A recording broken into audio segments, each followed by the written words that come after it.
I've been waiting a long time for this moment to come. I'm destined for anything at all.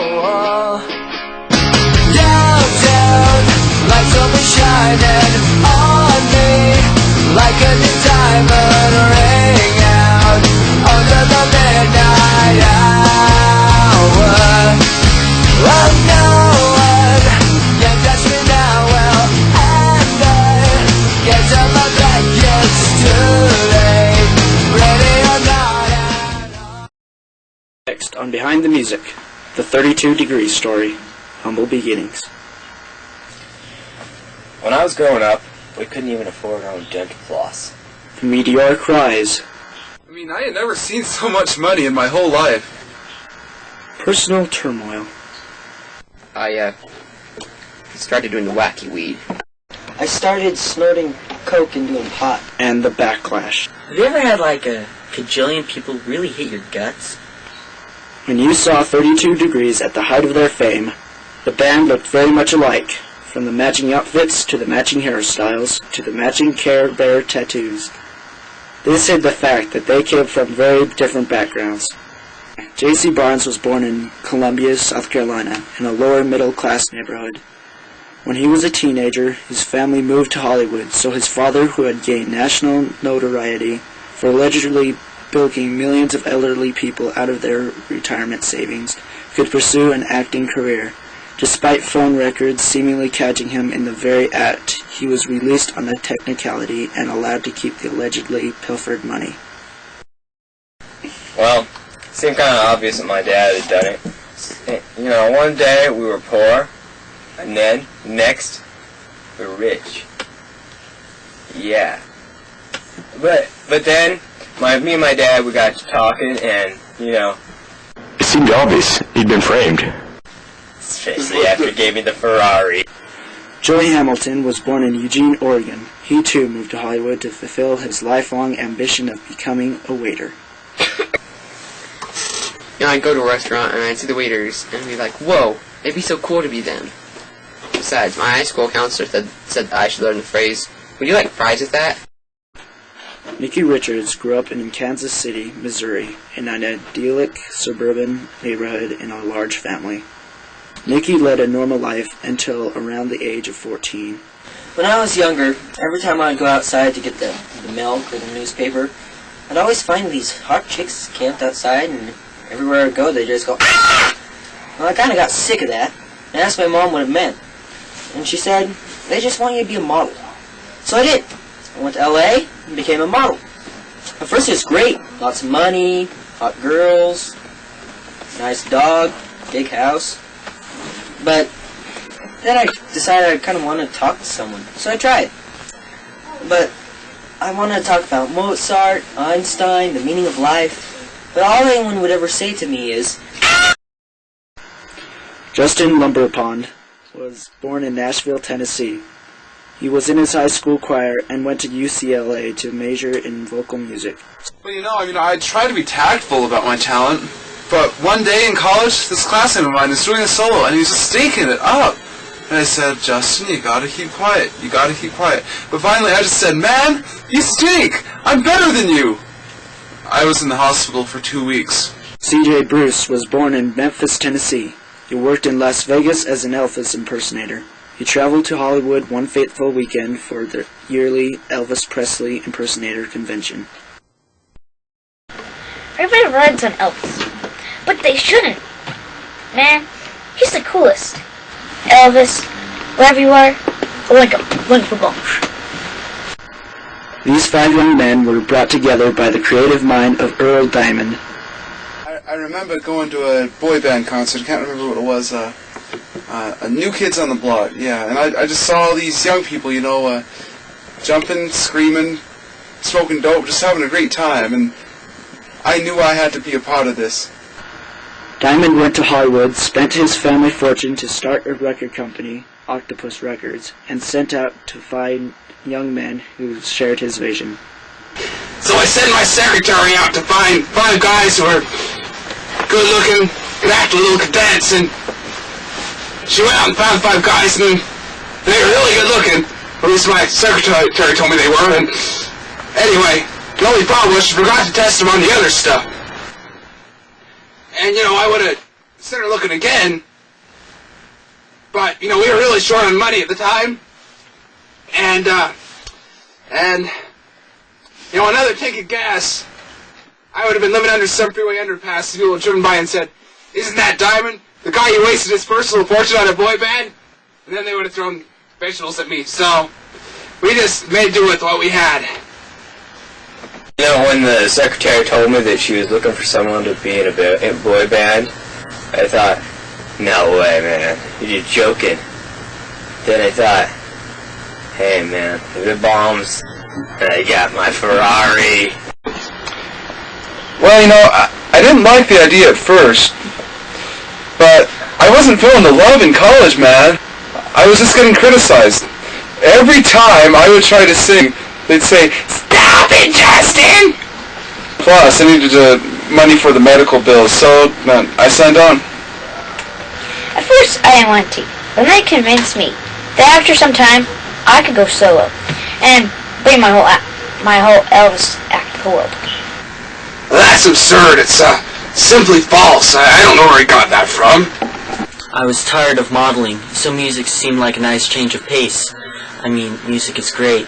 It's this very emotional art, and I am a very emotional guy. And I said, "Hello, may I help you?" And she drooled and stuttered just like all the other girls. Then she said, "Yes, I think you can." I didn't want to quit my old job, but I figured this whole band thing would be a good way to get my girlfriend count over 50. So we had the band members, the equipment, top-notch songwriters.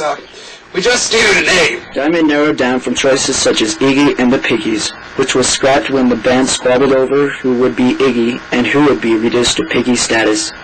The Diamond Dudes to name 32 Degrees. When I heard Earl's suggestion, I was blown away. I mean, think of the connotations. It would mean that we would be so cool, we would be hot. Personally, I would have chosen the name Pavarotti Punks, but I was outvoted. With the band's identity chosen, the group entered the studio to record their eponymous debut album. So the boys went into the studio and everything went smoothly. The only problem was that they couldn't carry a tune. And after I stopped hitting my head against the desk, I went through my options. Either I could release the record as was and be laughed out of the industry, or I could fib just a teensy-weensy bit and use studio singers so that the boys could lip-sync to. And, well, I guess you know what I chose. Yeah, when Earl told me about this, I wasn't really sure about it, I thought I heard of another band getting in trouble for this, and I saw dreadlocks, and a name that reminded me of vanilla ice cream or something. Yeah. Well, I didn't really like the idea, but I had to find some way to pay the medical bills. Besides, it was the other guy screwing up, not me. Oh yeah, that's just for you folks. The secretly overdubbed record hit the shelves, but the records weren't on the shelves for long. 1 million copies were bought in the first 6 months, and the first single, I Like, Love You, hit number 1 and stayed there for 2 consecutive months. The album, I Like, Love You, and the other singles, You're Fine and Don't Drool Because I'm So Fly, had succeeded beyond anybody's wildest dreams, and when summer came, the group launched their Don't Drool tour. I thought tours would be great, but when I first got on stage, it just brought back flashes of memories of those girls that just sit there and go, "Ah!" I wanted to scream.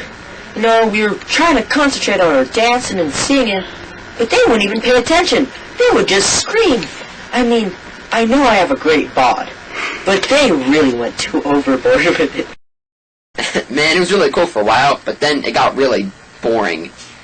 Like, it makes you feel really dumb when you're moving your lips, and people think you're singing, but you're not. Man, being rich, famous, and good-looking is so tough. I had never seen so much money in my whole life. pretty soon I could buy all the burgers and sodas I wanted. And all the pot. I started doing the wacky weed. I started snorting coke. I started donating beer after every show. When I wasn't even 21 yet.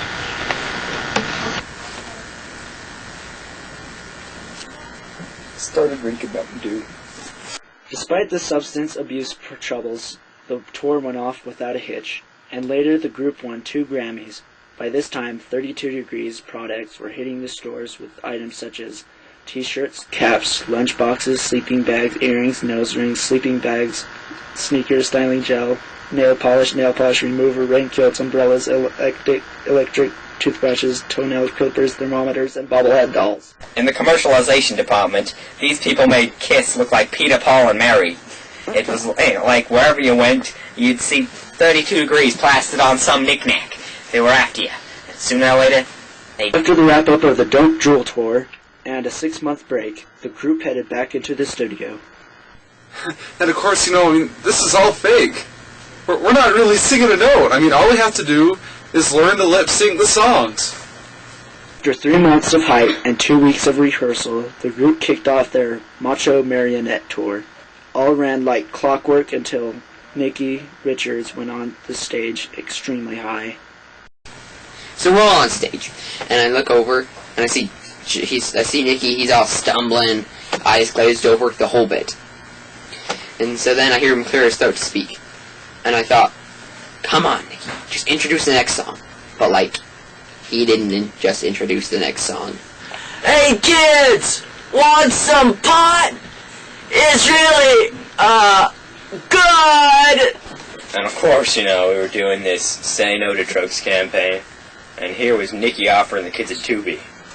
Normally Nicky is a pretty normal guy. But that night, he was as high as a kite. After news of Richard's antics made the papers and national newscasts, he held a news conference. Recently, during a performance, I said something that might appear to advocate the use of illegal drugs. Let me assure you that that was not the suggestion at all. Pot is not good. Illegal drugs in any form are not good. That is exactly why I said what I said. I was attempting to depict the character of a drug dealer, so that my fans, many of them young children, would know what a dealer might ask them. I sincerely regret it if my social satire failed to come across in my words. I take full responsibility for my actions. CJ, Joey, Justin, JC, the lovely McGruff, the DARE organization, and myself are still deeply committed to the war on drugs. If there are any kids out there listening to this, remember that Nicky says no to drugs. And you should too. Here's hoping for a drug-free tomorrow. Any questions? Yo, chicken hot dress. This is John Smith from Channel 1 News. Oh, sorry. How can children avoid getting high off marijuana, or as it is commonly called, pot? That's very simple, John. Don't smoke it! That's all the questions for Mr. Richards. There's a snack bar in the lobby. These guys weren't the first guys ever in the world to use drugs. The Beatles, they weren't all exactly sober all the time, but at least they didn't go on an anti-drug campaign with a big furry dog. Unhurt and possibly helped by Nicky's troubles, the group continued their tour. The shows continued to be incredibly successful, and personal happiness came for Justin Lumberpond when he and teen diva Eviana Springer, who was opening for the group, began a romantic relationship. The first thing I said to Justin was, "Dude, you're hot." And he said, "I like your eyes." And we just started dating, and it was way cool. And yeah. The thing I like most about Eviana is her intelligence. The group moved to the top of the charts again with singles Dr. Love, Two-Week Companion, and Macho Marionette. The message of Macho Marionette is so touching, man. Made you think about what Pinocchio went through. Being a puppet wouldn't be as hard as being rich, famous, and good looking, but it'd still be pretty hard. I mean, that's like so moving. It seemed as if nothing could stop 32 Degrees. They were fresh off 3 Grammys, but a conflict came out of nowhere. I went to Earl and said, "Thanks for everything, but I'm going to do my Elvis thing." That was the agreement, of course. But he said I couldn't, because I still had time in my contract. And he won that. Said it's plain as day in the contract, page 156, third paragraph, about the place where the prints are getting a lot smaller, that I could extend the contract whenever I felt like it, and CJ couldn't be let out unless I gave him the say-so. That's what I said to Earl. Earl, what would Elvis want if you were here? That worked well. So he said, "If you don't want me to leave, I'll tell everyone we were lip-syncing." He wouldn't let me go. Well, I guess you know the rest. 5 days later, an article from a source, supposedly C.J. Bruce, appeared in the New York Times alleging the band had lip-synced. No one from 32 Degrees would comment except C.J. Bruce himself. Hey CJ, is it true that 32 Degrees lip-synced? Yeah. A day later, a press conference was held. Hi guys. You may have heard that we've been lip syncing on all our records and our tours and everything. Well, we have. We've been lip syncing on it all. We'd like to come clean now. We're really sorry. We're sorry. We'd like to give back our Grammys now. I didn't want a lawyer writing up that statement. Nah, none of that. Yeah, I wanted to get for the soul.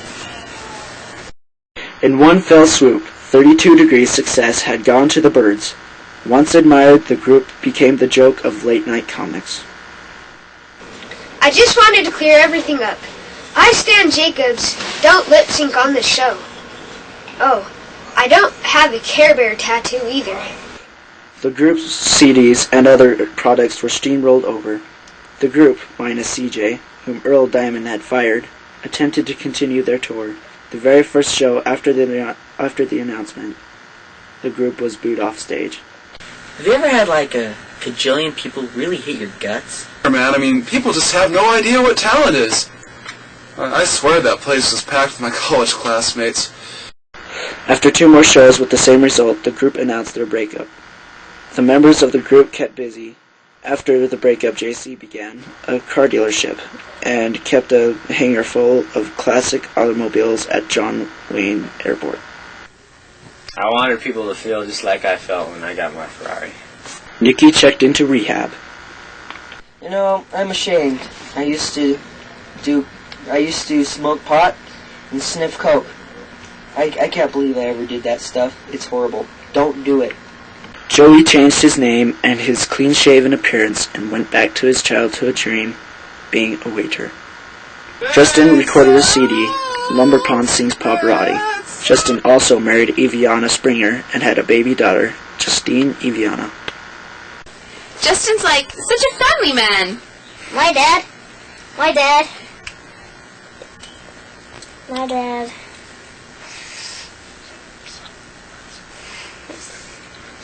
Thank you, Dad. My dad's the greatest. CJ seemed to fall out of existence. Couldn't seem to get a job. I don't think people would really remember about 32 Degrees. But I guess they did. After 5 years of obscurity, the group, excluding CJ, but with Earl as their manager, reunited, recording a CD with their own voices and their own songs, entitled We're Sorry. Justin wrote many of the songs, including This Baby Has Great Genes, Never She's Mine, and the title track. I don't know, I hope my singing talent can also blend well into my songwriting talent, but anyway, here it goes. The title is We're Sorry. Let's see, how do we start this? Let's see. You may have heard that we lip-synced.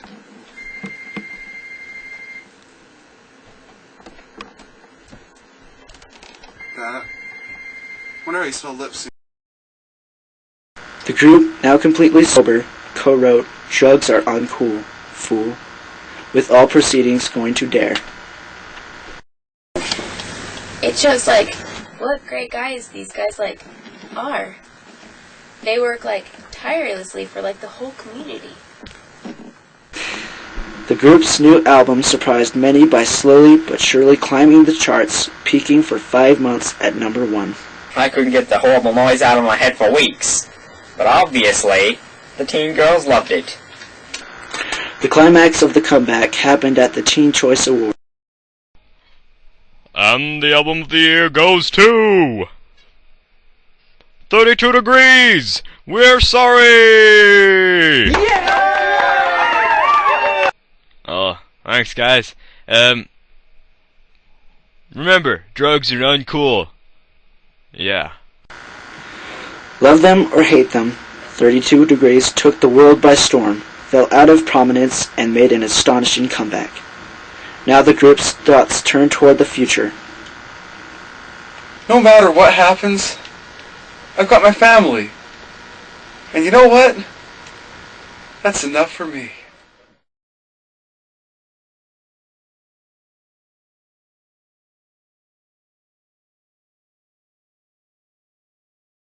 She's your love tonight. Yeah, she knows I'll never ever leave her. She's your love tonight. And she knows I'll never ever leave her.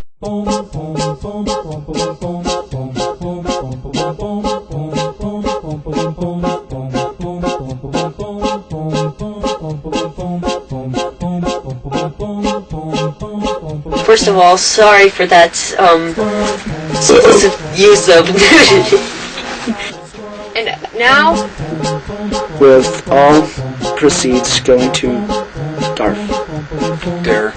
Why did I say Darf? Darf? I was like, why do you write Darf? I was like, what the heck? It was like, I was looking at the two top things, not the bottom E. Dare. Darf. Okay. Darf. Put that in the bloopers. They ditched me.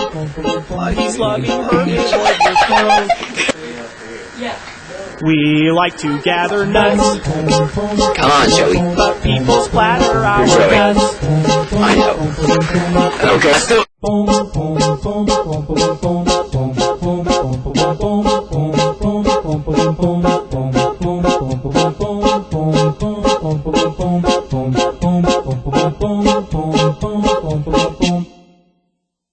Squirrels. All we really are is squirrels. We're cute and harmless, we are squirrels. I know I have a great bod, but they really went too overboard. They really liked it too much. And probably like them like me for my talent. All we really are is squirrels. All we really are is squirrels. Cry! Cry! Peace-loving herbivores, we're squirrels. We like to gather nuts, but people splatter our guts. Okay, one more time. We're on a country drive. I can't remember what my line is. It isn't easy to survive.